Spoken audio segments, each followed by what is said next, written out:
Happy Friday and welcome to today's episode of Friday Tech Bites. Kirsten, how are you doing today? I'm doing great, Rick. TGIF, as always. How are you doing? I'm beat up. I got in last night around 1 a.m. from San Francisco, and then tomorrow I head out to Australia.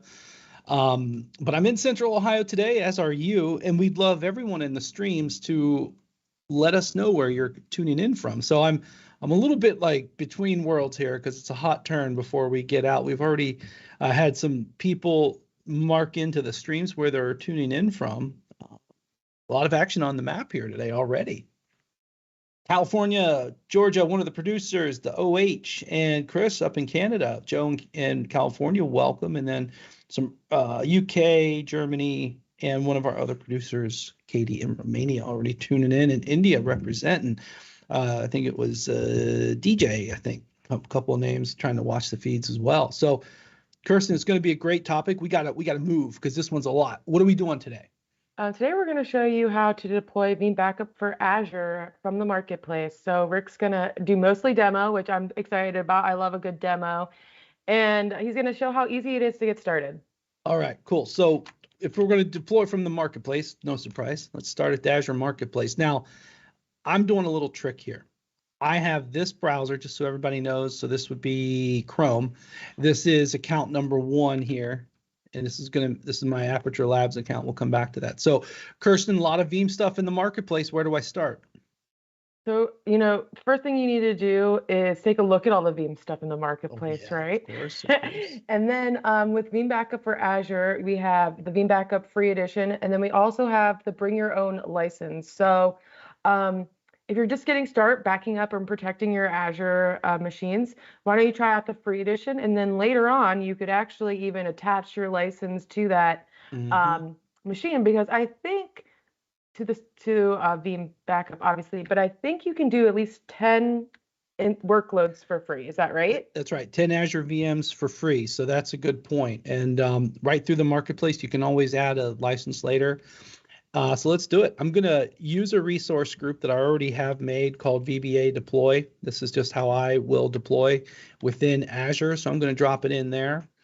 And, the whole nature of the way we use the cloud, we do a lot of build up and tear down. So I'm just going to do FTB, Friday Tech Bytes, VBA, no dashes, VBA Deploy. Just that way I know if I ever need to clean up, that's what I need to clean up. We're going to put it in central US. Sounds pretty close and cozy, Kirsten, I think. And, there's a couple different, sizes and, gens that we can get. I'm just going to go with V4, which, what was that, like 2 weeks ago that it came out, version 4? Yeah, which is exciting. We try to, bring more features into each product version, obviously, protect more different types of workloads and things like that. So Yeah, we got 3 different like t-shirt sizes we could rock out here. I'm going to go with the D2, which would be a medium type of size. And the infrastructure cost estimated at $80 a month. But again, I could go smaller or bigger. This is an interesting one. We're going to do a password. And I'm going to first put in a username. Let's put in my username. And Kirsten, if you've ever deployed this appliance, you'd notice that this password has to be 12 and 72 characters long. Why would it need to be so long? for protection, so people Right. can't hack your account, Rick. Duh. Yeah, good point. I mean, the public cloud, everyone, is a global attack surface, right? So you want to give some intentionality to your deployment. You could also use SSH keys as well. Oh my gosh, my validation failed. Oh my gosh. Oh no, Oh what are you no. What gonna did I do? I get to talking and clicking, Kirsten. Let me do this again. do? You get really So excited and you just I keep must be. going. So I'm going to go in VBA deploy. I'm going to give it a name, FTB VBA deploy, just to know to clean it up. Yep. Okay. Yep. Yep. Let's do a username. And why don't you tell me if you see anything that you think I'm missing here? Is this a quiz? Passwords match. That's good. Let me take a look at the next steps, right? Remember, I just went through. You know what it was is the networking. I bet you that's what it was. Okay. The default image storage, fine. That looks good. Next, networking, because I want to use a public IP. So I already have this is actually really important, a virtual network that you're going to use. So I already have one because I've done one before, but you could always create a new one. So I'm actually going to go and make the new one here, a virtual network, and I'm just going to call it, let's call it that, and the IP is fine, public IP, yes, I want a public IP. Now I could probably take one that's in use, but I'm not because it's a new virtual network group. Now, one of the things I like to recommend, especially if you're just playing around with it, is delete this when you're done, right? Kirsten, we've all had these scenarios where we don't quite clean up after ourselves in the cloud, but that's a good one to release those public IP addresses, so something to think about. All right, so we've got this going here, and let me make sure here I'm not, no load balancing for any of that is needed. Okay, no changes here for what I'm doing. Okay, I think I'm all right so far. So I'm going to review and create. Let's check that validation. There we go. This is encouraging. Now, yeah, validation pass. So let's go ahead and create it. The big thing that I skipped on that, and when you deploy this for the first time, you'll probably also have that. Always check that networking step. That's one that's probably going to get you just like that. So this is why we do this, Kirsten, so everybody knows. Now, do you know what this create VM deployment engine is? Are you familiar with that? This is something that you're given right here, but I mean, the name kind of gives it away, but what's happening right now? It's creating the virtual machine where Veeam Backup for Azure is going to reside. And the other components too. So when I zoomed in, there were 3. Now there's 5. Did you catch that? So like there's one that's in process here. So you can actually see exactly what the automation package, lack of a better word, the deployment is doing. And Veeam Backup from Microsoft Azure that we'll actually use, that itself is a Azure VM, right? Yes. So it itself is a VM. I was going to say it was a Linux-based machine. Oh, well, there we go. But in Azure terms, it would be an Azure virtual machine. So that's true. I should have started here before because there were no virtual machines in this count, but there's one, and that's our name, Friday Tech Deploy, Friday Tech Bytes VBA deploy. Now, one personal recommendation is to make object names in the Azure cloud that are pretty self-describing, because you want to know exactly what they are. Now, the other thing that's interesting, now, Kirsten, why would I only have one VM in this whole Azure subscription? Why would I even do that? I would say maybe that you did this way because of security reasons. You have your backup server in one subscription, and maybe you have your production workloads in another subscription, trying to keep those separate. So Kirsten and I kind of didn't really practice some of the small talk, but I can tell you she's listening to me from over the years, because this is a really good administrative boundary. The first thing I said is that the lab account is in the Chrome browser, and then over in the Edge browser, I have a different account. So that's a very good point, an Azure subscription. So let's go take a look at this Azure VM that is now probably doing it's being born, so it's probably just not ready. It takes a second, right? So with that, Kirsten, there was a piece of news that we wanted to bring up to everybody. What did we want to talk about? Something new coming on. Yeah, so we definitely want to hear your feedback. We've been doing these live streams now since World Backup Day 2020, back when we were all locked down in our houses. And we want to get your feedback. We want to hear, what you want to learn more about from Veeam. Tell us about our industry insights, our Friday Tech Bites. If you want to, switch days. Maybe you don't like Fridays. Maybe you want to hear from us every Wednesday morning. So yeah, definitely please do the survey, because we want to make sure that we're giving you content that you love and you want to keep coming back to. So definitely Yeah, check because out that QR code. indeed, we kind of, I say, fell into the live streams, but we kind of fell into them, and we have done changes and stuff, but we haven't really done any survey or feedback to what the market wants for it. All right, so let's see what the results come in on that survey. So if you have a chance, don't leave the stream, but definitely fill out the survey. So let's go back over here and let's see. Aha, now we have something new, right? So we're able to log in, and let's go ahead and go. And now let's see. It gives it away. What's happening right now? Updater. Okay, so even though it's a virtual appliance in the cloud, we still want to keep it updated. So when this appliance is born, a couple of things need to happen. And by the way, a piece of trivia, Veeam backup for Microsoft Azure, Veeam backup for AWS, Veeam backup for Google, Kirsten, all three of these products are written in what operating system? Linux. That's right. So that's new for Veeam, right? We're used to these Windows apps and stuff. So we're doing these updates inside of the virtual appliance here as it's born. And then you can do it within the updater tool once it's online and running.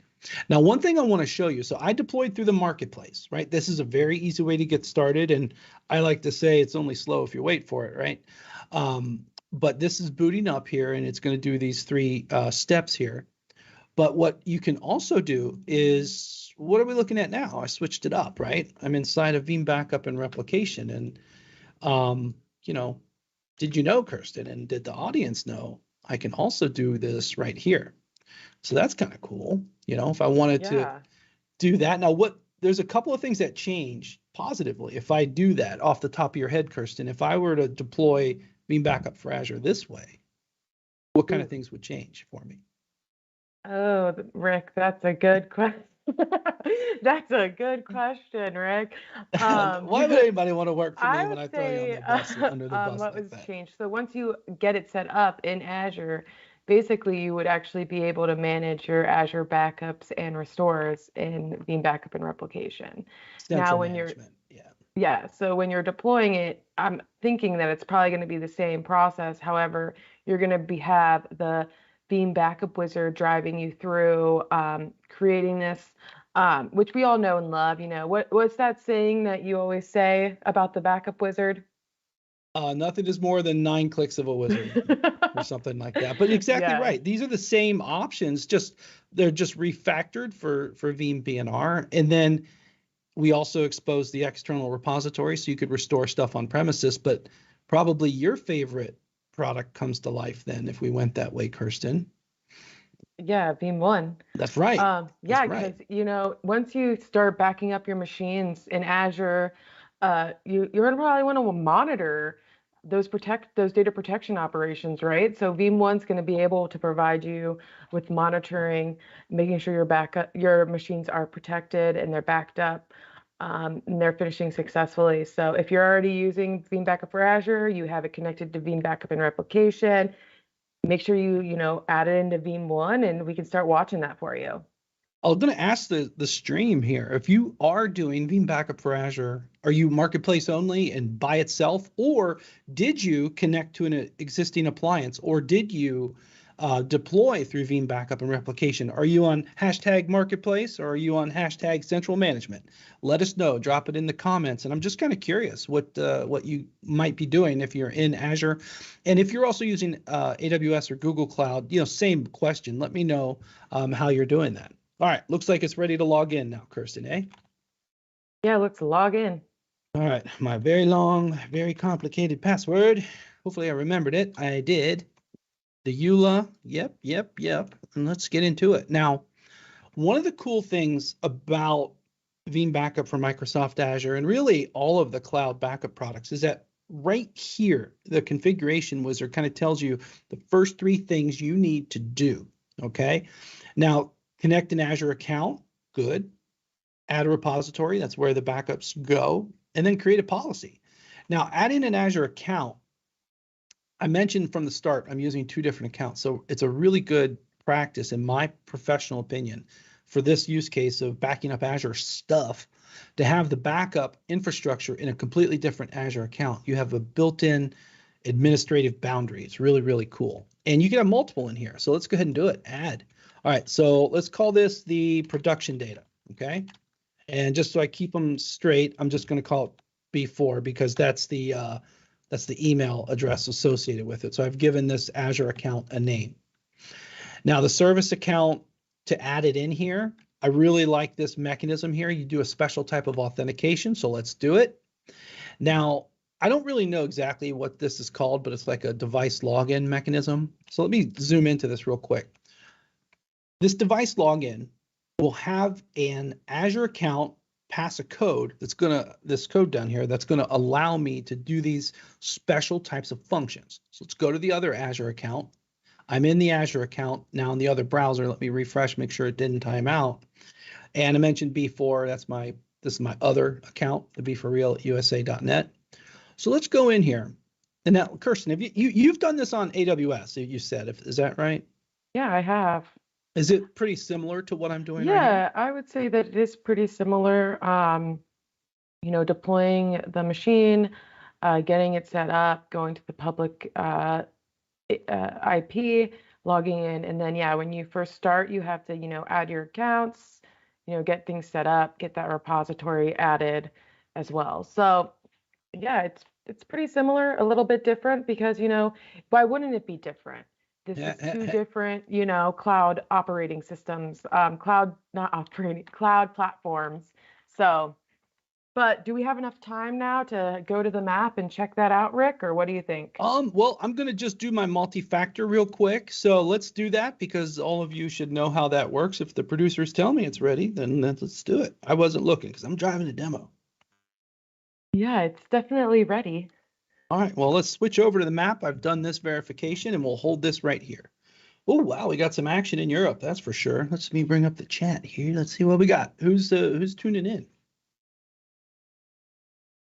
Florida, Louisiana have joined. Dominican Republic, UK, Germany, and France. Welcome, welcome, welcome. Down in South America, we have Argentina. I will see you in 3 weeks, I think, for the Veeam forum down there. And then in the Middle East, we have Turkey, Dubai, South Africa, and again, India. So really good amount of action there. Kirsten, getting any vacation ideas? You always take really good vacations, by the way. Yeah, I don't have any vacation ideas right now, Rick, but something might hit me, when I'm walking down the street, might have a vacation idea come up or something. Just for the record, I don't want anything to hit you, okay? Because you're very important to the team. But this is also very important. Trying to sign into the Azure CLI, right? So this is the permissions. And by the way, we document this cross command line interface and all the requirements. These are documented over at Help Center, right? You can always find, Kirsten, you're a master of navigating the tech docs over there. So there we go. The authentication came through. So now I've added that production account, the be4real account, into this Veeam Backup for Microsoft Azure appliance. So now what this means is that those resources are going to be eligible for me to build a backup. All right, I'm not going to do the AD groups. I'm keeping it simple simp. And there we go.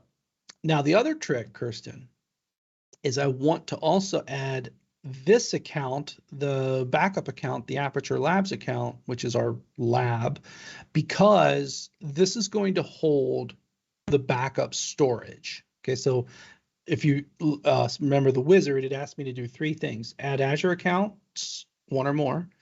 It also asked me to add a repository, and that's going to be in the backup account, and then build a policy. If you're just getting started in a lab, you could very well be fine with just 1 account, deploying the Veeam Backup for Azure appliance in an account and backing up resources inside of that. But I'm going to show you where you're deploying it in 1 account. This is the Aperture Labs account, the kind of lab account. And then the be4real account is the production account. And I really emphasize that administrative boundary. So let me know if anybody thinks that's a good idea. I see William, I see Chris, some people that I know on the line that are pretty sharp individuals. Joe Davenport earned some cred by being a return attendee. I'll throw you some hearts in the stream for that. But let me know if in the stream, if you guys think that the separate Azure account or AWS or Google Cloud, if that's a good boundary mechanism. I personally think it is, as well as, the permissions and things like that. But I think it's a good one. All right, so let's add so if that's production, let's add the lab account. I'll call it AP Labs, which is what we call our lab. And actually, the enterprise thing to do, Kirsten, would be fill out the description. But this is me. So same thing. I'm actually, instead of going to the other browser, I'm doing it in this account. I'm going to copy this code, and I'm going to put in the code over here. Whoa, wrong thing. I'm going to put in the code, and it's the same framework, but it's going to ask me to sign in to the lab account, which is the Aperture Labs, which this browser already is. It's going to ask me, are you sure you're down with the Azure CLI? Same question. Let's do it. And then it's been validated just here, and I should catch it right here. So let's see. There it is. Caught it. All right. So same thing. So I've added both of these accounts. And what this means is that this appliance can then, access these for both a backup repository and for the backup policies to be built. So we've tackled the first thing. Anything you think I'm missing here, or anything you think I did wrong, Kirsten, or anything you think we want to add to that? I think that you're doing pretty good, Rick. The only thing that I would say is there was that portion in the configuration options about workers and worker roles. I don't know if anybody's unfamiliar with that. If you maybe want to give a brief overview about what a worker is and what it does. Yeah, sure. So for those familiar with Veeam, it's loosely equivalent to a proxy. It's a data mover. And while we've watched this finish, that's a really good thing to bring up, because the workers will do the work of the Veeam backup for Microsoft Azure policies. And they basically come alive, receive their instructions, and do their work and turn off. And they're somewhat ephemeral in that regard. So it's a really efficient way to do that, get that done. So it's good stuff. So now we'll go here and add a repository. And by default, that should be okay, but we'll check it before we run the policy. So I'm going to add one called FTB VBA deploy, and I'll know to clean that up later. And then it's going to go into the lab account. And then I'm going to specify my storage account. And Kirsten and I did a dry run of this the other day, and this was the name we were using, which is the storage account, which we'll take that. And then inside of that storage account, we'll have a blob container, or maybe we won't. Oh, that's right, we cleaned it up. So let's go make it. So in VSC VBA deploy, I've got a file share. But what I also want to do in this storage is make a blob container, which is not there. So let's make one called FTB. Let's type in the right VBA deploy. All right. And I'm going to create that. And I might have to redo that wizard, but let's see here real quick. So this is the type of stuff, friends, that when you make it new for the first time, Kirsten, I'm going to mess it up. We did it.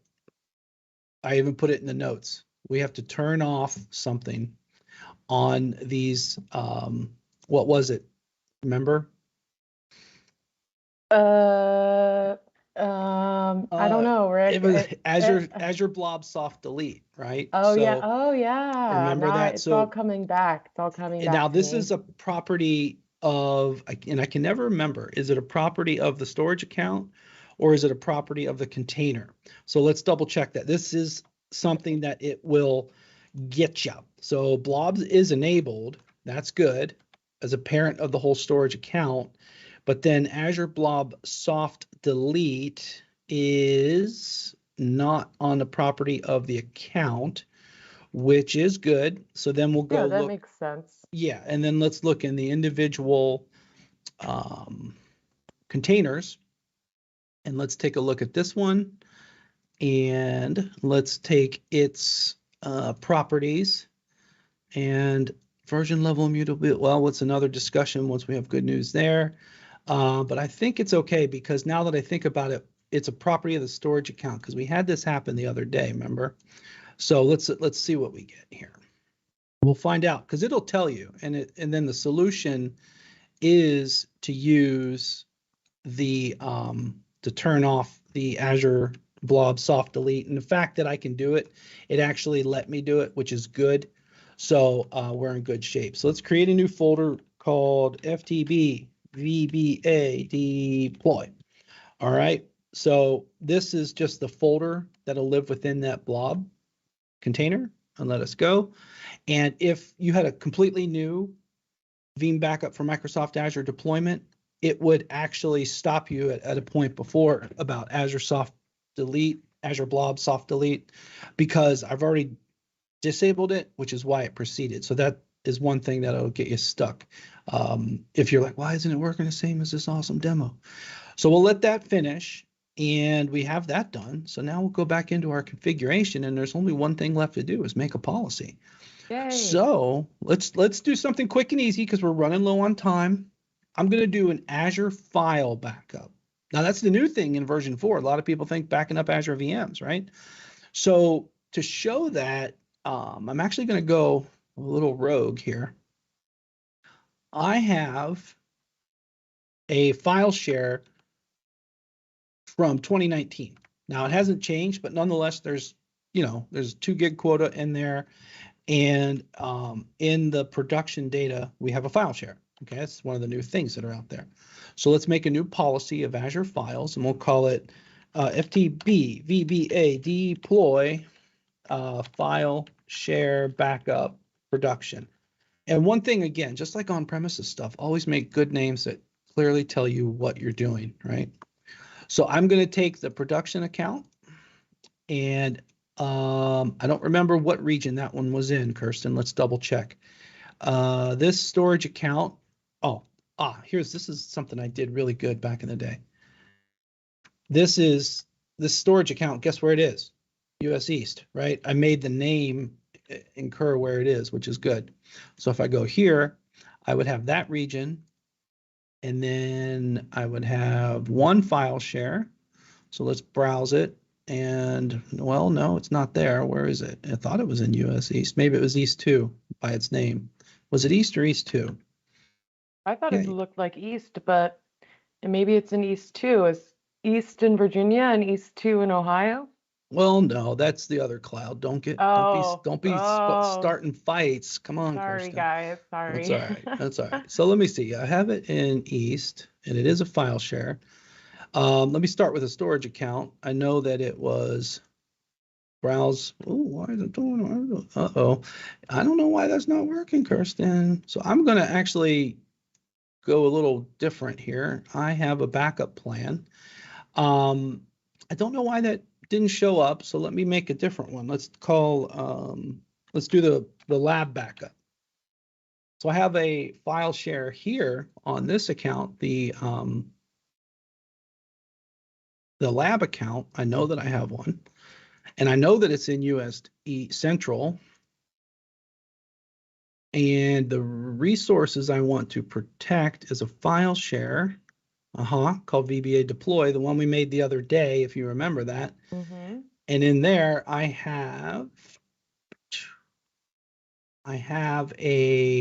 think I have a PowerPoint, just a real quick policy we'll make here.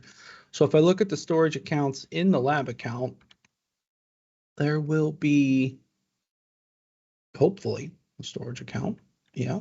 And then a file share, and that's a special type of Azure service that has VBA deploy, and in there should be 2 PowerPoints. Okay, so I'm holding some PowerPoints in Azure. Nonetheless, it's a good example, but let's go back to the appliance, which I've lost. It was in Chrome, and back over here. So I have that file share. Yeah. And then at this point, I'm building a policy, which is great. I'll just take the defaults because we're low on time, but this is like that GFS retention, a pretty flexible retention within these Azure backups.